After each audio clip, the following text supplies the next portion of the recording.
Hello friends, எல்லோருக்கும் வணக்கம். Welcome to young investor channel. Actually இன்றைக்கி மார்க்கெட்ஸ் பார்த்துருப்பீங்க, ஒரு பாசிட்டிவ் ட்ரெண்டில் தான் க்ளோஸ் ஆயிருக்கு. ஆக்சுவலி நிஃப்டி 50 24,750 பாயிண்ட்ஸில் க்ளோஸ் ஆயிருக்கு. 130 பாயிண்ட்ஸ் பாசிட்டிவ். சென்செக்ஸ் 443 பாயிண்ட்ஸ் பாசிட்டிவில் க்ளோஸ் ஆயிருக்கு.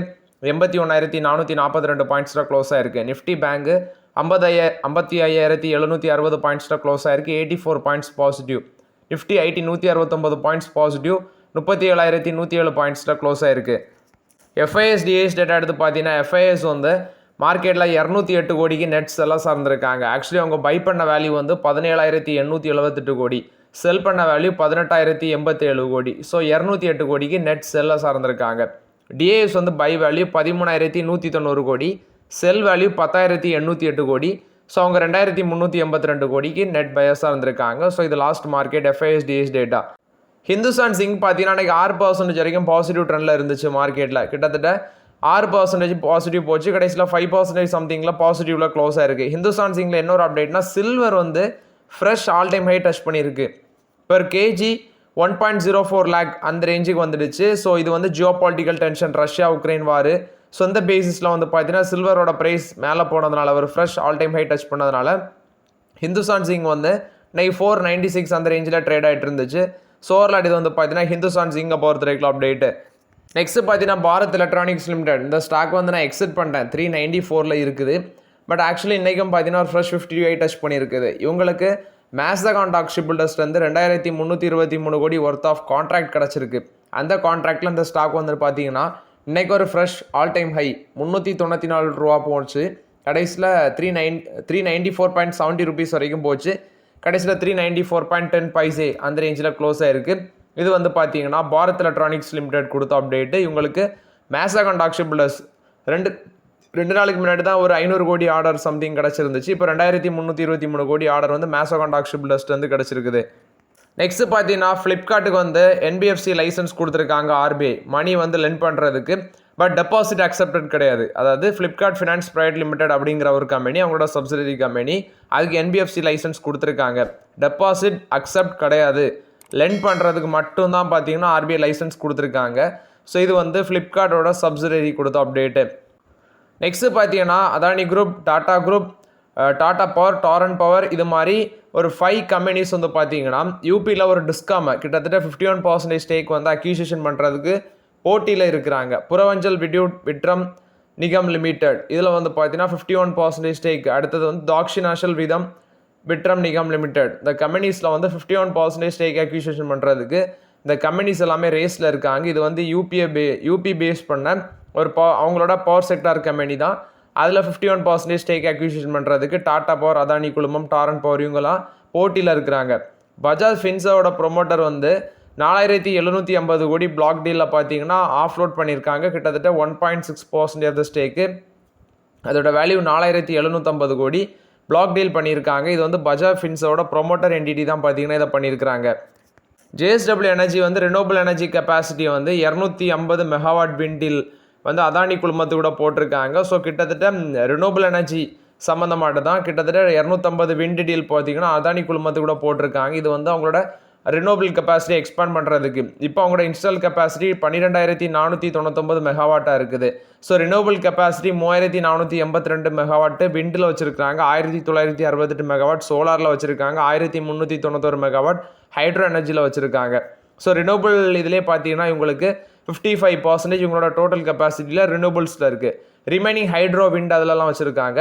ஸோ இப்போ விண்ட் எனர்ஜி சம்மந்தமாட்டு அதானி குழுமத்தோட டீல் போட்டிருக்காங்க. நெக்ஸ்ட்டு பார்த்தீங்கன்னா ஐடிசி ஹோட்டல்ஸு.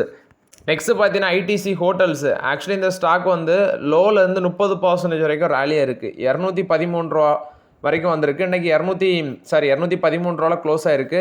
216 ரூபா வரைக்கும் இன்றைக்கி பேருக்கு இந்த பங்கு ஐடிசி ஹோட்டல்ஸு.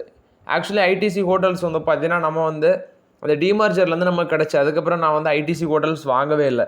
ஏன்னா அதோட வேல்யூஷனும் பார்த்தீங்கன்னா ரொம்பவே அதிகமாக தான் இருக்குது. ஸோ ஐடிசியை கம்பேர் பண்ணும்போது அதனால் ஐடிசியில் மட்டும்தான் நான் வந்து அப்பப்போ சான்ஸ் கிடைக்கும் போது வாங்கிட்டு இருக்கிறேன். பெருசாக ஐடிசி ஹோட்டல்ஸில் ஃபோக்கஸ் பண்ணல. என்கிட்ட அந்த டிமர்ஜில் கிடச்ச ஸ்டாக்ஸ் மட்டும் தான் பார்த்தீங்கன்னா ஹோல்ட் பண்ணிகிட்டு இருக்கிறேன்.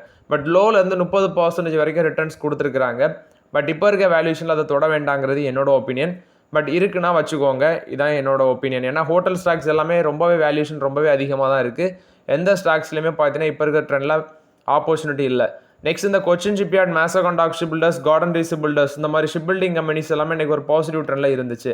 ஸோ ஓவர்லாட்டு பாஸ்ட் 1 மந்தில் பார்த்தீங்கன்னா இந்த மாதிரி டிஃபென்ஸ் ஸ்டாக்ஸ் எல்லாமே ஆவரேஜாக 50% வரைக்கும் ரிட்டர்ன்ஸ் கொடுத்துருக்குது. கொச்சின் ஷிப்யார்டில் இன்றைக்கி 13% வரைக்கும் ரேலியாக இருந்துச்சு. காரணம் பார்த்தீங்கன்னா எல்லாமே ஹெவி வால்யூம் பேசிஸில் தான் இந்த ஸ்டாக்ஸில் அதிக அளவில் வந்து ட்ரேடிங் நடக்கும், அந்த பேசிஸில் மேலே போகும். அது இல்லாமல் கார்டன் ரீஸ் பில்டர்ஸ், மேசகான் ஷிப்பில்டர்ஸ் இதுக்கு எல்லாமே ஆர்டர்ஸ் கிடச்சிருந்துச்சு. நிறைய ஃபாரின் கம்பெனிஸ் கூட மெமரம் ஆஃப் அண்டர்ஸ்டாண்டிங்லாம் போட்டிருந்தாங்க. அதுவும் ஒரு மேஜர் ரீசன் இந்த மாதிரி ஸ்டாக்ஸ் எல்லாமே மேலே போகிறதுக்கு. பட் இதோட வேல்யூஷன் எல்லாமே ரொம்பவே ஹையாக இருக்குது. ஸோ பார்த்து பத்திரமாட்டு இந்த ஸ்டாக்ஸில் விளையாடுங்க. அதானி குரூப்போட டேக்ஸ் பேமெண்ட் ஃபினான்ஷியல் இயர் 25ல் பார்த்தீங்கன்னா 29% அதிகரிச்சிருக்கு. 75,000 கோடி வந்து அவங்க டேக்ஸ் மட்டுமே பே பண்ணியிருக்கிறாங்க.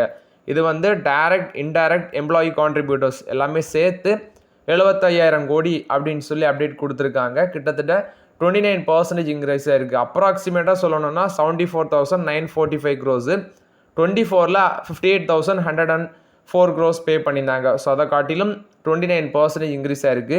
இல்லை டைரக்ட் கான்ட்ரிபியூஷன் 28,720 கோடி, இன்டைரக்ட் கான்ட்ரிபியூஷன் 40,407 கோடி, அதர் கான்ட்ரிபியூஷன் வந்து 818 கோடி, டோட்டலாட்டு 74,945 கோடி.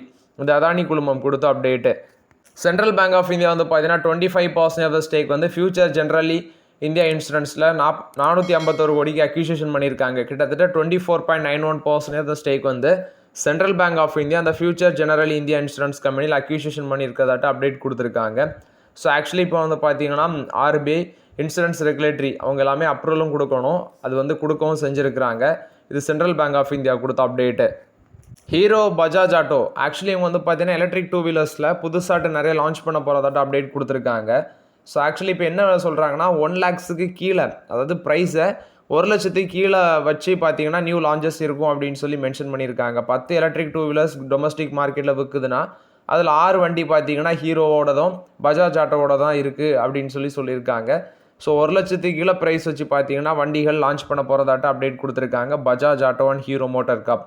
யூனோ மிண்டா வந்து 4 வீல் அலாய் வீல் மேனுஃபேக்சரிங் வந்து பார்த்தீங்கன்னா கார்கோடா, ஹரியானாவில் கார்கோடா அங்கே வந்து ஒரு மேனுஃபேக்சரிங் ஃபெசிலிட்டியை வந்து ஓப்பன் பண்ணியிருக்கிறாங்க புதுசாட்டு. இது வந்து யூனோ மிண்டா கார்பரேஷன் கொடுத்த அப்டேட்டு. இது வந்து 4 வீலருக்கான அந்த அலாய் வீல் மேனுஃபேக்சரிங் பிளான் வந்து ஹரியானாவில் கார்கோடா அப்படிங்கிற இடத்துல போட்டிருக்காங்க. வேதாந்த அலுமினியம் வந்து PwC இந்தியா கூட பார்ட்னர்ஷிப்பில் வராங்க. இது வந்து சஸ்டைனபிலிட்டி இனிஷியேட்டிவ் அது சம்மந்தமானது அந்த பார்ட்னர்ஷிப் அப்படின்னு சொல்லியிருக்காங்க. இது வேதாந்த அலுமினியம் கொடுத்த அப்டேட்டு. வோடோஃபோன் ஐடியாவில் 20,000 கோடி ஃபண்ட் ரைசிங் பண்ண போகிறாங்க. பட் ஆக்சுவலி இது வந்து பார்த்தீங்கன்னா ஷேர் ஹோல்டர்ஸ் அப்ரூவலுக்காண்டி வெயிட் பண்ணுறோம் அப்படின்னு சொல்லி அப்டேட் கொடுத்துருக்காங்க. 27 ஜூன் மாதம், இந்த மாதம் 27 ஷேர் ஹோல்டர்ஸ் மீட்டிங்கில் அது வந்து ஷேர் ஹோல்டர்ஸ் மீட்டிங் வச்சுருக்காங்க. அதில் மேபி அப்ரூவல் கொடுப்பாங்கன்னு நினைக்கிறேன். நெக்ஸ்ட்டு ஆப்பிள் வந்து பார்த்தீங்கன்னா டாடா ஐஃபோனுக்கும் அதே மாதிரி மேக் புக்கு இவங்க 2 பேர்த்துக்குமே ரிப்பேர் பிஸ்னஸை இந்தியாவில் வந்து கொடுக்குறாங்க.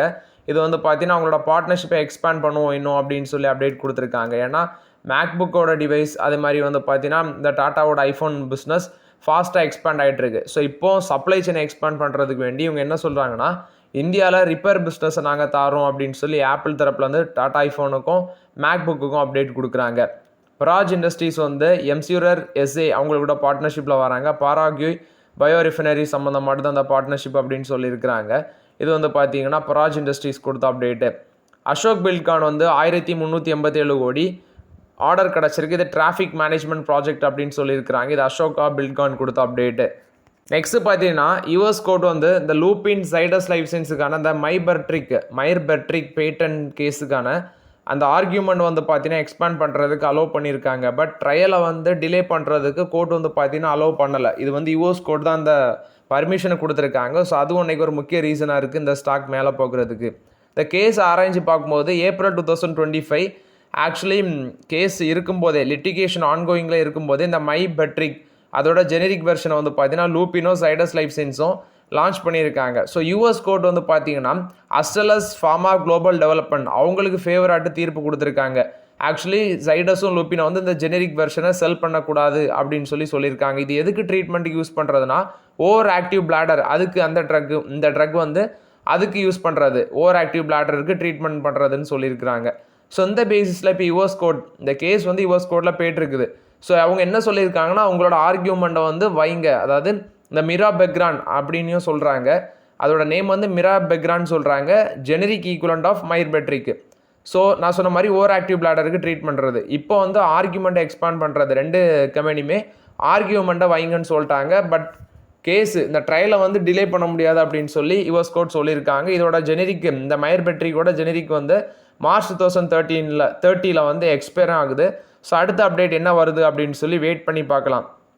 ஆக்சுவலி இப்போ லூபினோ வந்து பார்த்தீங்கன்னா அவங்களோட ஃபினான்ஷியல் பெனால்ட்டி ரிஸ்க்கையும் வந்து ரெடியூஸ் பண்ணியிருக்காங்க அப்படின்னு சொல்லி தான் ஆக்சிஸ் கேபிட்டல் அப்டேட் கொடுக்குறாங்க. ஏன்னா இப்போ அவங்க டிஃபெண்ட் பண்ணுறாங்க, ட்ரக்கையும் லான்ச் பண்ணியாச்சு, கோர்ட்டில் கேஸ் போயிட்டுருக்குது.